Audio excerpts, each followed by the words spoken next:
C'est quoi? Mais c'est à moi, non? Ce n'est pas moi, c'est Exodus.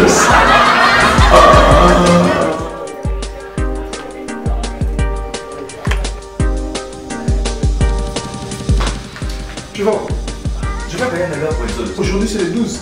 Exodus c'est le 22.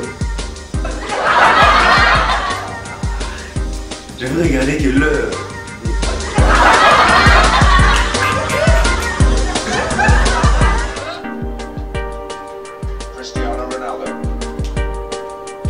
Oui, j'arrive déjà, j'arrive là.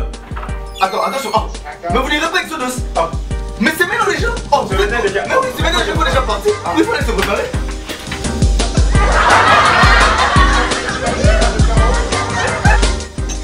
Oh, mais mon frère. Mais le frère, mais C'est pas aujourd'hui, c'est le 22.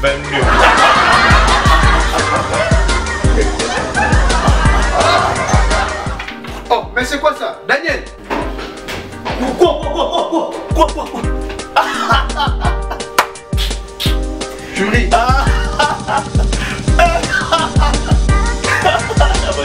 Jury! Non. C'est pas moi. C'est Exodus.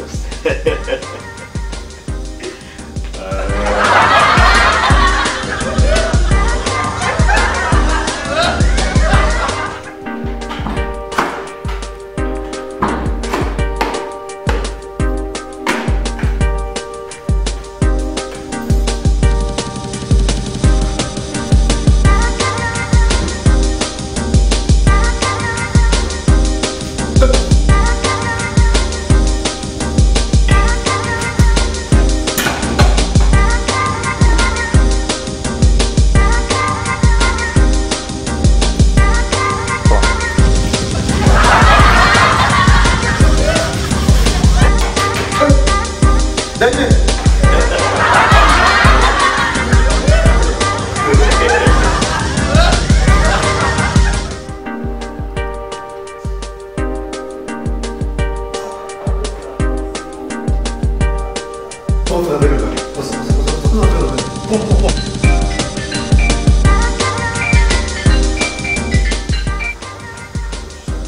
Oh!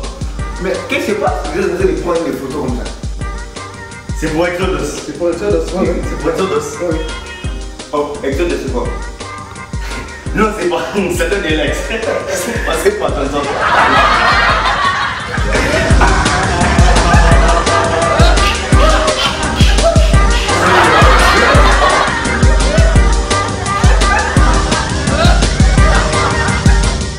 On vient de voir la vidéo, ça a fait le buzz sur Facebook, ça a fait le buzz sur toute l'étoile. Tout le monde en parle à Bangalore. Je vais vous dire un secret, ce n'est pas moi, c'est Exodus. Donc ce soir, pour en parler, j'ai comme invité Jonathan Isaac Kambu. Je vais lui céder la parole et il va se présenter. Bonsoir. Bonsoir Keza. Comment vous allez? Oui, ça va, par la grâce de Dieu, et chez vous? Ça va.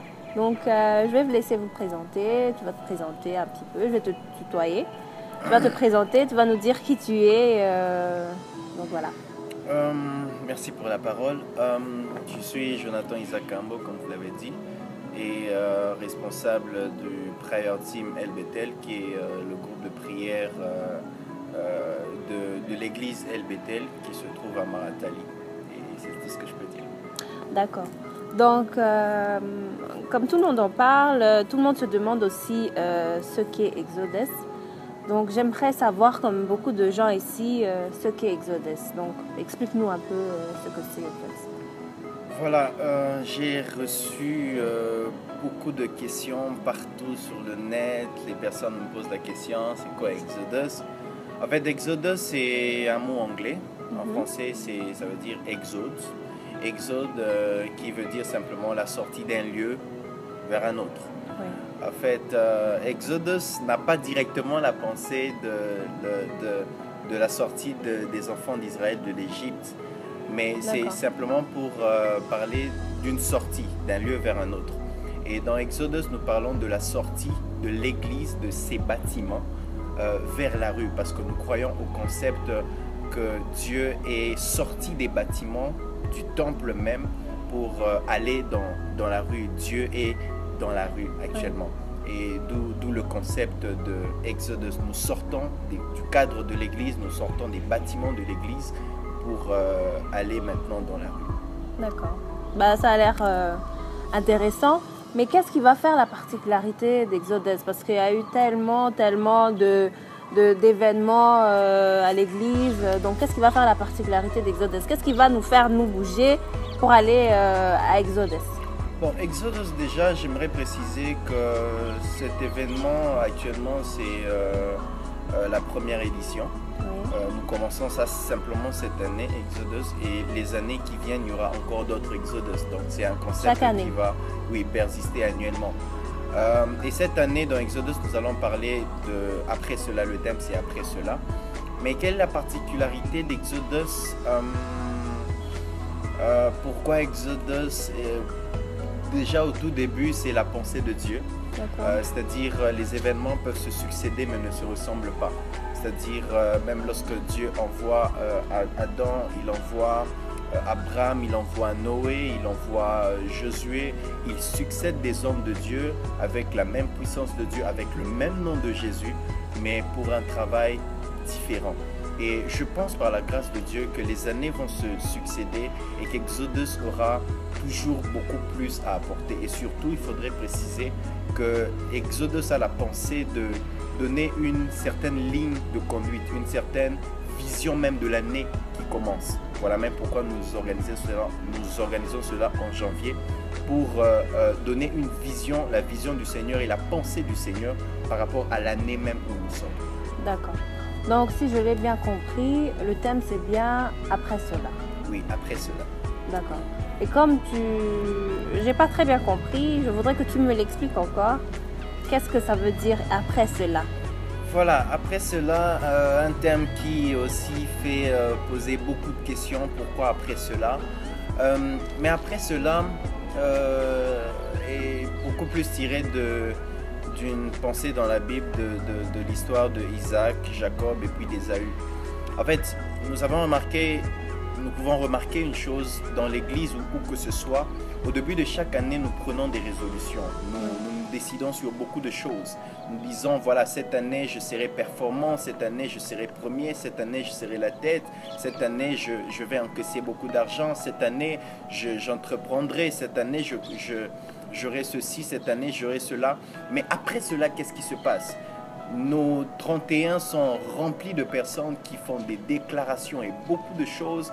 Voilà, cette année, j'aurai ceci, je proclame, je déclare. Et après cela, what's happened? Qu'est-ce qui arrive? Vous voyez, même lorsque le peuple de Dieu, non seulement au début des années, mais même lorsque le peuple de Dieu va dans les retraites ou dans nos églises même, on prophétise sur nous, on te dit tu seras ceci, tu auras ceci, tu deviendras cela.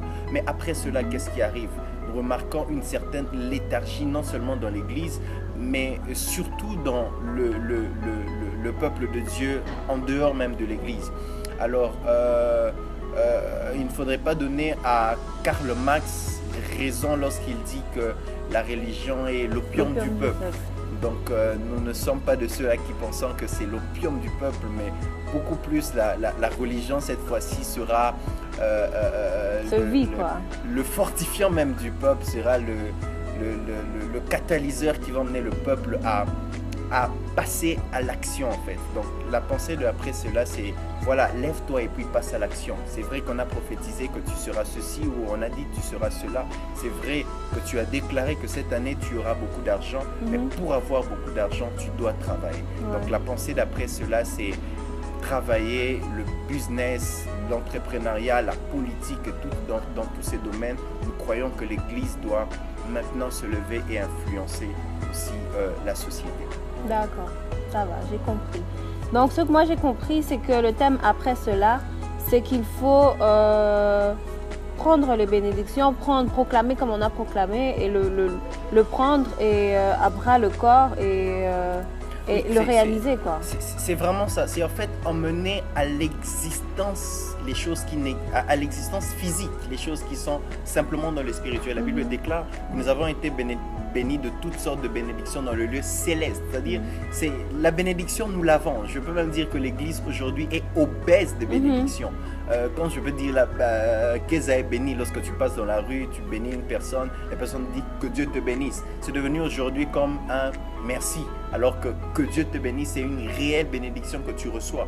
Mais seulement pour emmener cette bénédiction qui n'est encore que dans le spirituel, dans le physique, il faut que tu passes à l'action et que tu travailles. Et c'est vraiment ça la pensée, c'est-à-dire travailler pour ressortir ce que nous avons déjà reçu en fait. D'accord. Donc tu veux dire par là que le chrétien, il reste encore timide, il sait qu'il est béni, mais il ne veut pas sortir et réaliser tout ce que le Seigneur a promis. C'est devenu un peu comme... voilà, tu sais, lorsque on te dit que tu auras ceci ou tu auras cela, et puis tu vis dans ce rêve. En fait, tu vis dans un rêve et non dans la réalité. Et la réalité et la vérité des chrétiens elles sont très distantes, ces deux choses. Et c'est ça le problème. Nous voulons simplement encore inciter le peuple de Dieu à devenir beaucoup plus réaliste, c'est-à-dire à avoir recevoir, c'est vrai, dans le spirituel, mais emmener cela dans la réalité aussi. D'accord. Donc après cela, c'est réaliser vos rêves, si on peut le dire comme ça. Voilà, travailler pour réaliser vos rêves. Oui. Yeah. Alors, est-ce que tu peux nous dire où est-ce que cet événement aura lieu? Est-ce que ce sera à l'église même ou bien vous avez prévu autre chose? Voilà, comme je dis, on sort des bâtiments de l'église, donc ce sera dans une salle de conférence. La salle Wings, c'est juste derrière Manaswadi Police Station, pour ceux qui sont ici à Bangalore qui connaissent.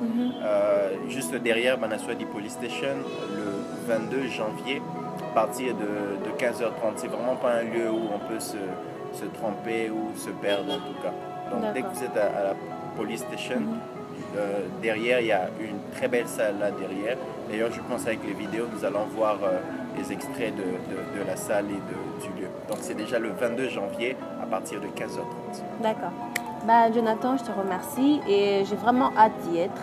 Le thème il a l'air vraiment passionnant et franchement j'ai vraiment hâte d'y être.